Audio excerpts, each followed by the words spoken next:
কাছে কিংবা দূরে যে যেখানেই আমাদের দেখছেন কিংবা শুনছেন সকলকেই জানাচ্ছি আলাপ গল্প আনন্দ এই চ্যানেলের পক্ষ থেকে আন্তরিক প্রীতি ও শুভেচ্ছা।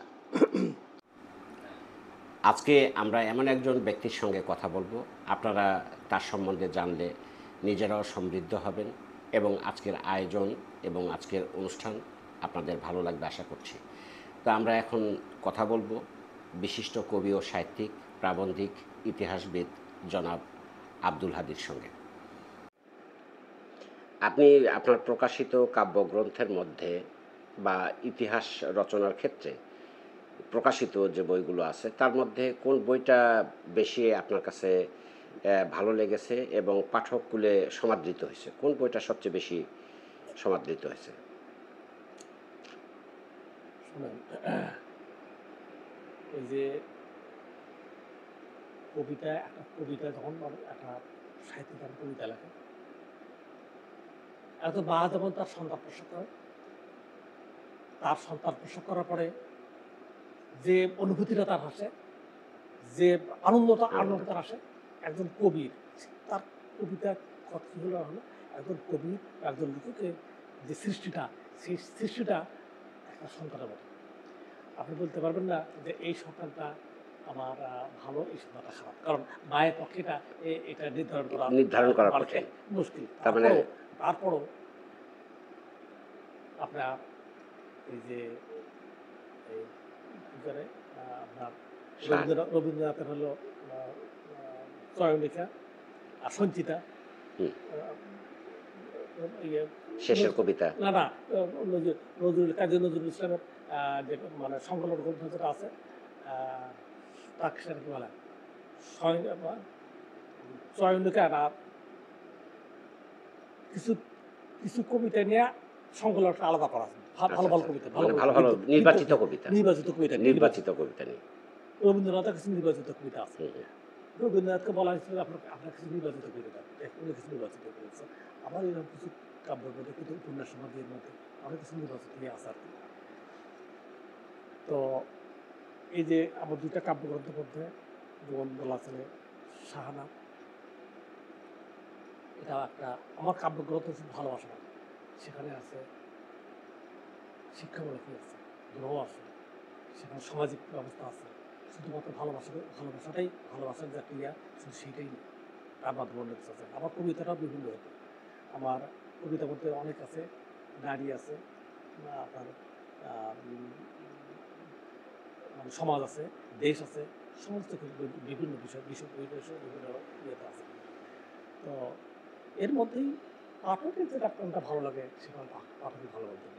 আমরা এখন সংক্ষেপে আপনার কাছে জানতে চাইব, সেটা হচ্ছে এই যে আপনি লেখালেখি যে করছেন, ভবিষ্যৎ প্রজন্মের জন্য এটা থেকে যাচ্ছে।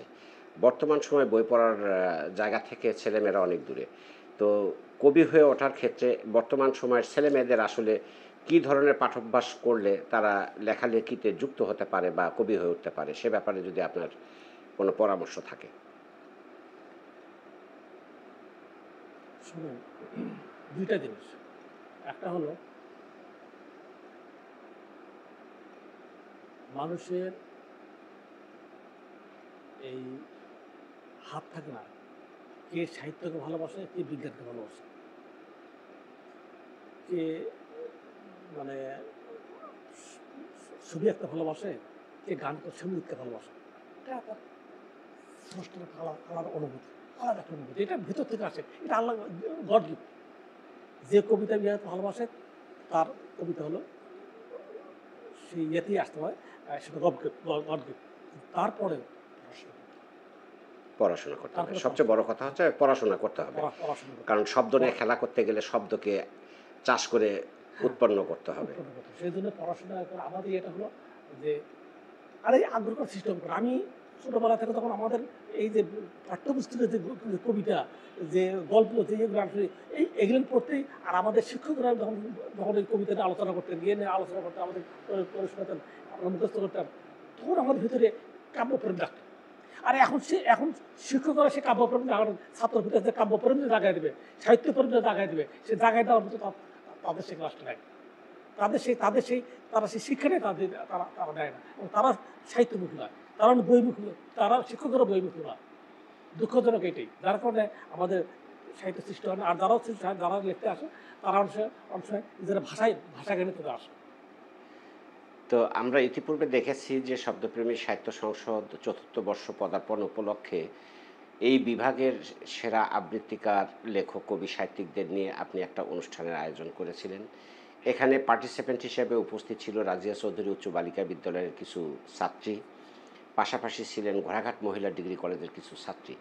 তাদের আপনি পারফরম্যান্স দেখেছেন এবং তাদেরকে সম্পৃক্ত করবার জন্য আপনি প্রয়োজনীয় ব্যবস্থা গ্রহণ করেছেন। তাদের বর্তমান সময়ে আপনার এই শব্দপ্রেমী সাহিত্য সংসদের সাথে তারা থেকে যে কাজটা করছে, আগামীতে আপনি এদেরকে নিয়ে কতটা আশাবাদী?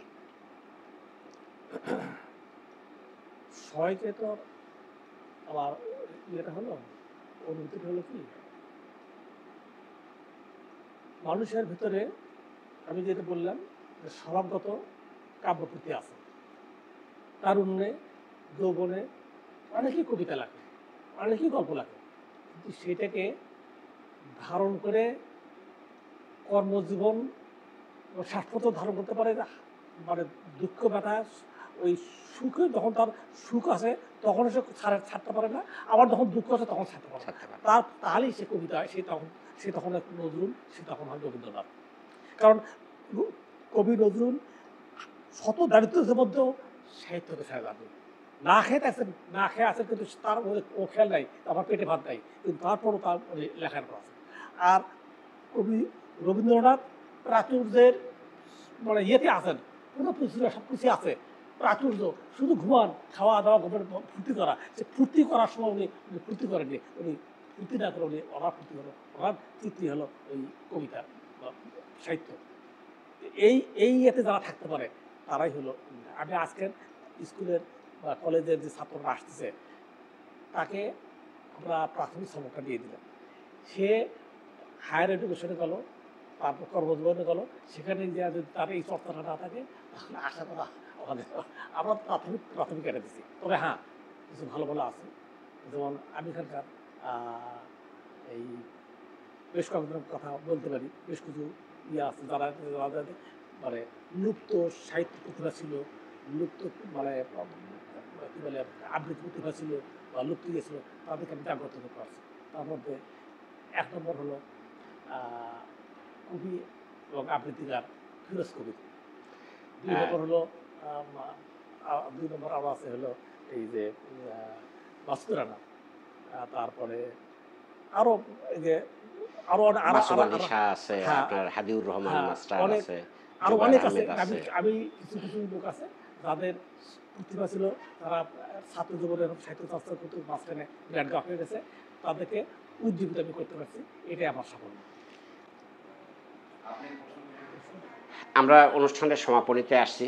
আমরা শেষ কথা তার হাদি ভাইয়ের কাছ থেকে আমরা জেনে নিতে চাই এবং হাদি ভাইয়ের কথার মধ্য দিয়ে আজকে অনুষ্ঠানের পরিসমাপ্তি টানা হবে।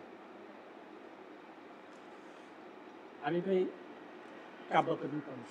আমি যদিও গল্প উপন্যাস লিখেছি, কিন্তু আমার মূল প্রতিফলন কবিতা।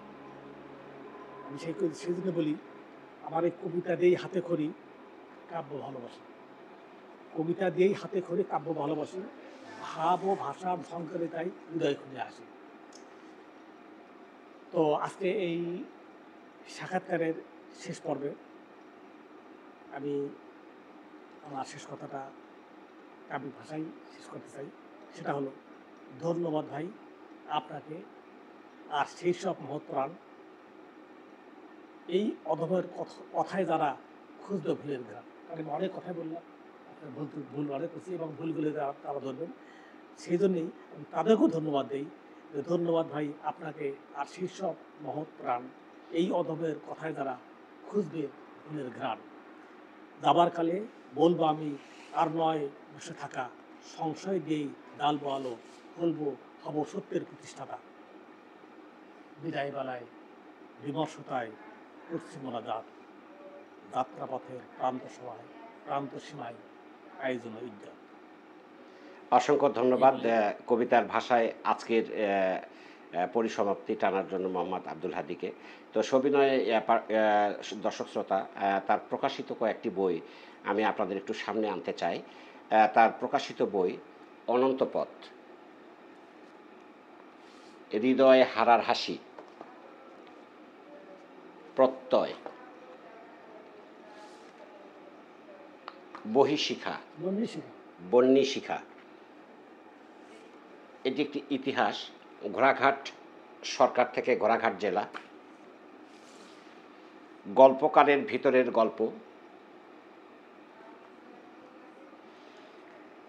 ইসলামী সঙ্গীত ও আধুনিক গান, এছাড়াও উপন্যাস শাহানা তার প্রকাশিত বই। আপনারা যারা বই প্রেমিক আছেন, যারা বই পড়তে অভ্যস্ত, তারা অবশ্যই আমাদের সাথে যোগাযোগ রাখবেন।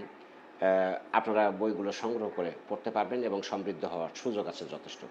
অসংখ্য ধন্যবাদ জনাব আব্দুল হাদী। আপনি দীর্ঘ কর্মময় জীবনে আপনি আপনার কাব্য চর্চা রেখেছেন।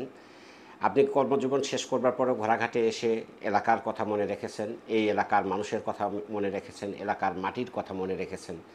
এই এলাকার মাটি ও মানুষের কথা বিবেচনায় রেখেই আপনি সংগঠন প্রতিষ্ঠা করেছেন এবং স্কুল কলেজ তথা যারা কাব্যচর্চা থেকে বিরত ছিল তাদেরকে আপনি বের করে নিয়ে আসার যে প্রাণান্তকর চেষ্টা করেছেন, আপনি অনেকটাই সফল এবং সমৃদ্ধ মানুষ।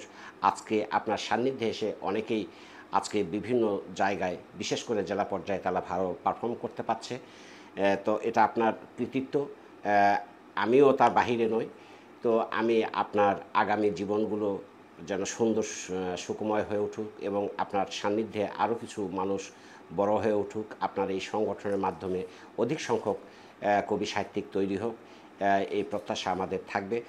আর এই আজকের এই অনুষ্ঠানটা পরিচালনা করার জন্য আমাদের আলাপ গল্প আনন্দ এই চ্যানেলের প্রতিষ্ঠাতা সভাপতি মিস্টার জিয়াউর রহমানকে অসংখ্য ধন্যবাদ জানিয়ে আজকের প্রোগ্রাম আমরা এখানেই শেষ করছি। সবাই ভালো থাকবেন, সুস্থ থাকবেন, আগামী দিনগুলো আপনাদের সুন্দর সুখময় হয়ে উঠুক এই প্রত্যাশা রেখে শেষ করছি। আসসালামু আলাইকুম।